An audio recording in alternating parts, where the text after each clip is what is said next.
Hey guys, so as requested, here's the tutorial for this parchment. We basically start with a square and round off the bottom right hand corner, or you can round off whatever corner you like. We've got a few different radiuses going on, so one will be for the page curl that will come a little bit later on. And to give the square a little bit more of a sort of organic shape, I've just used the bend tool to shift the silhouette slightly. Using the noise and texture plugin, I'm just adding kind of like a subtle grunge effect, and I'm not trying to go too over the top with this.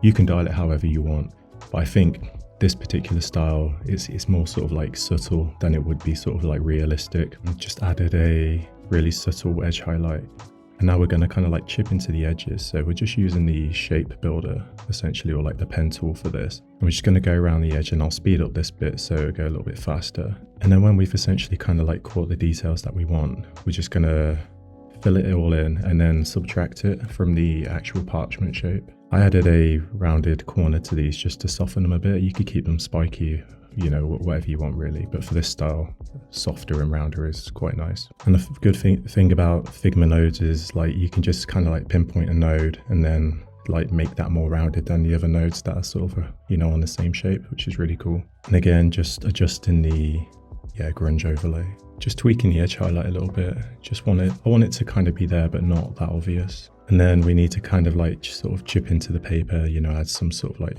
painted detail. Now this is, as you can sort of see, like really weird to do in Figma. It kind of like drags the stroke along the length of the continuous path, so it gets a little bit weird to use, especially when you're painting with a mouse, like which is what I was doing here.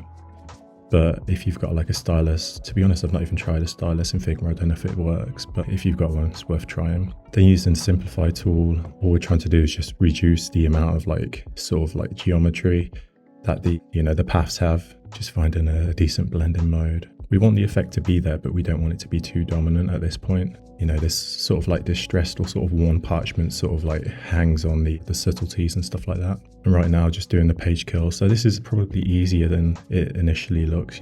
Obviously, if you've done a lot of vector-based work in the past, you probably already knew how to do this. But you're just chipping off the edge, which is what the more extreme rounded corner was for. And then we're kind of like flipping what we've chipped away back on itself, and that kind of creates the peel.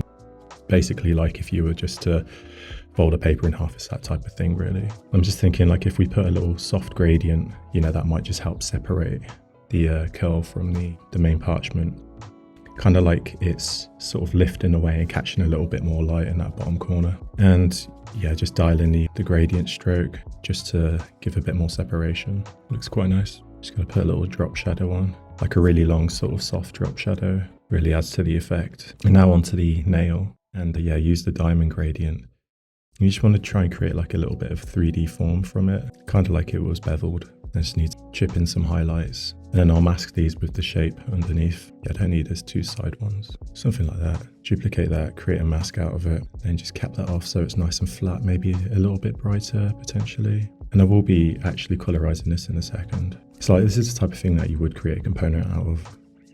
Even though it's kind of like an art asset, just being able to sort of control, you know, everything sort of like from that one thing, because it's repeated quite a few times, just makes a massive difference. And then just adjusting the values ever so slightly, just so the highest point on the nail looks how I want it really. Somehow that got shifted, but the best way to do it would be to take the main shape and mask the page curl to it.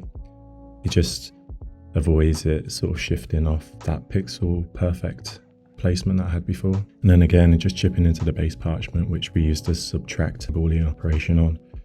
And this is just using the same shape, or you know, the same cutout, just to add a little bit more interest inside the parchment. And then dragged in a placeholder image, the ribbon, and some text. And that's essentially it. Really straightforward. Hopefully you'll be able to reproduce this yourself quite quickly and apply it to your own projects. Hope you enjoyed this one, guys.